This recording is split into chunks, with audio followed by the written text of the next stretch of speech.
खबर है कि यूक्रेन रूस से 8 साल पुराना बदला लेने पर उतर आया है। दावा है कि यूक्रेन में चल रही जंग में जो अब तक नहीं हुआ वो हो गया है। क्राइमिया के गवर्नर ने दावा किया कि यूक्रेन ने क्राइमिया के पास काला सागर में जमीन से तेल निकालने वाले ऑयल ड्रिलिंग प्लेटफॉर्म पर हमला कर दिया, जिसमें 3 लोग जख्मी हो गए। अगर यह दावा सही है तो रूस की 4 महीने से छेड़ी गई जंग में यह पहली बार है जब यूक्रेन ने क्राइमिया के पास हमला बोला,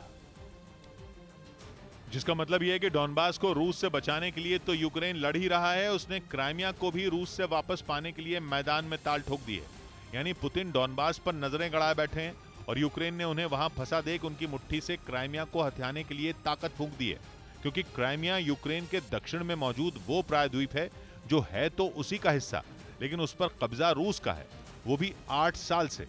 रूस ने 2014 में क्राइमिया पर हमला किया था, जिसे यूक्रेन अब तक रूस से छीन नहीं पाया है। लेकिन अब सीन बदलता हुआ दिख रहा है।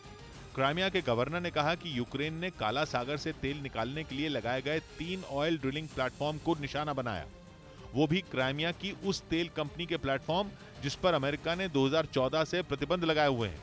इसलिए यूक्रेन का यह वार बहुत बड़ी बात है, क्योंकि क्राइमिया में रूस की नौसेना का बड़ा अड्डा भी है, जिसकी बदौलत उसने काला सागर में यूक्रेन को बुरी तरह घेरा हुआ है।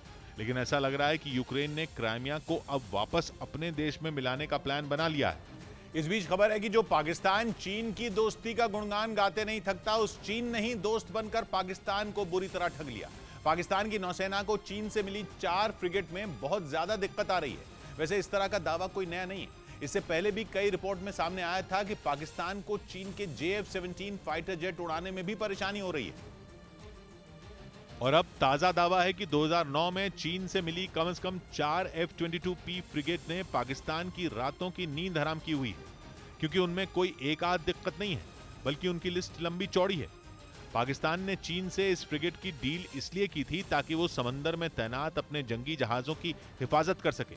इसके लिए F-22P फ्रिगेट को लंबी दूरी तक निशाना साधने वाली मिसाइलों से लैस भी किया गया था। लेकिन दावा है कि फ्रिगेट में लगा मिसाइल सिस्टम ही डिफेक्टिव निकला, वो अपने टारगेट को लॉक ही नहीं कर पा रहा। यानी फ्रिगेट से मिसाइलें ही फायर नहीं हो पा रही, यहां तक कि उसके सेंसर और रडार तक में खराबी है। और तो और यह भी बताया गया कि अरब सागर और हिंद महासागर की तेज लहरों पर चीन की इन फ्रिगेट को टिकाए रखने के लिए पाकिस्तान की नौसेना के अधिकारियों की शामत आई हुई है। मतलब जिन चीनी हथियारों और जहाजों के दम पर पाकिस्तान उछल रहा था, आज वही उसके लिए सिरदर्द बन गए।